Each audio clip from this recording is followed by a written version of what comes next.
अरे खुश रहो। ये बताई कि कैसे बने होगा ठीक बानी। आ दीदी यार वो ठीक बड़ी। अरे हमारा जीजा जी आगे बड़ी देखी गोड़ भर के बहुत बड़ खुलासा जीजा जी स्वयं सेट पर आके हमरा से मिले खातिर आइल बड़ी इसलिए अब वो एक्टिंग करे खातिर आइल बानी जीजा जी ये कैसे हो गइल माने हम तो फिल्मी दुनिया में नाचत तानी को तानी गाओ तानी रोवा कैसे मने मन बदला सैने के शूटिंग वूटिंग करे के अरे उस सब एगो समझ दुर्घटना रहे। आ दुर्घटना दुर्घटना और का तनी बताई ना मने कौन दुर्घटना रहे कैसे रोवा माने का हो गइल गांव में नाटक उटक करी जा। हां ओकरा बाद से संयोग बनल सिनेमा में आ गई। सिनेमा में अइला के बाद से चलता। अरे वाह देखी संजोग से यहाँ के फिल्मी दुनिया में आ बनी थिएटर एक्टिंग नाटक करते करते फिल्म करी और भागिया के भाग भइल कि जीजा साली हमने के एक संगे फिल्म करी लेसन। अब ये से पहले को फिल्म रिलीज भर लो 1 करोड़ के बहू ओई में हमर जीजा जी आशा चाई गड़बड़ती बहुत बड़का खुलासा कर दे कि ई साचहू के हमर जीजा जी हैं। जीजा जी कैसे तनी बता दी नहीं के गांव में हमार ससुराल हो।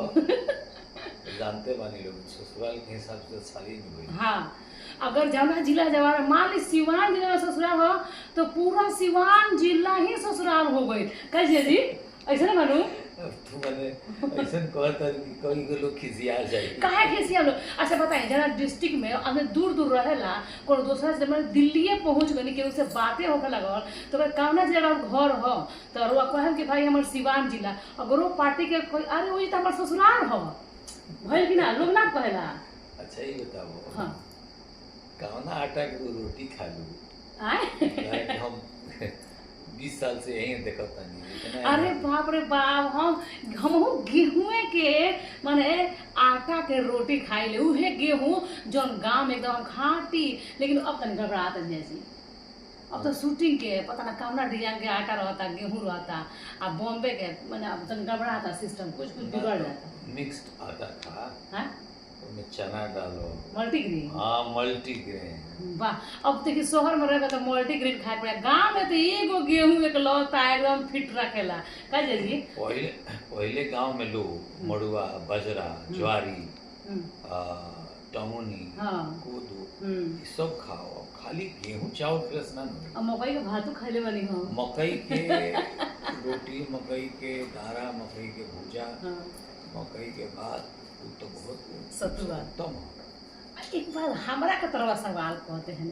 अहाँ तो लइकाइए से रउआ के देखत नहीं यही मने फिट और दिन पर दिन और ही जवान भइल जाता नहीं मार दे सलमानो खान के रउआ फेल कर देले बनी अपना बारे में तनी बताई कि रउआ कैसे फिट रहत है।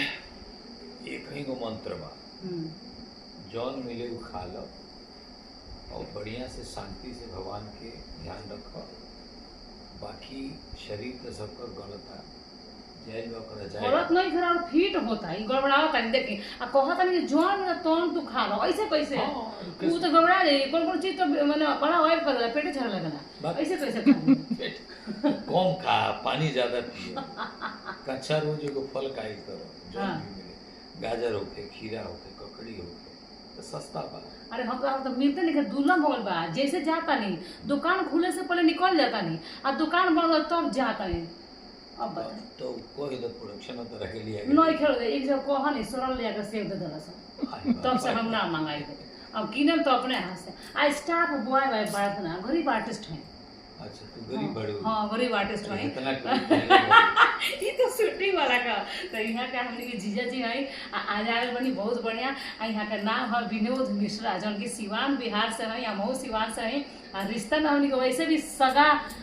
जीजा साली है सन जब सिवान जिला यहाँ का ससुराली बात हम जीजा जी बना लो हमेशा जीजा जी बोले चाहे कैमरा का ऑफ कैमरा चाहे ऑन कैमरा यहाँ का हमारे जीजा जी बनी जे कुछ घबराए मत रुआ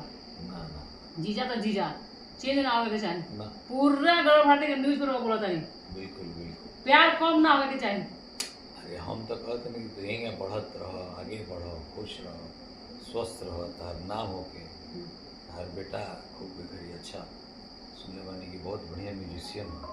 गावेला बहुत बढ़िया अच्छा कंपोजिशन करेला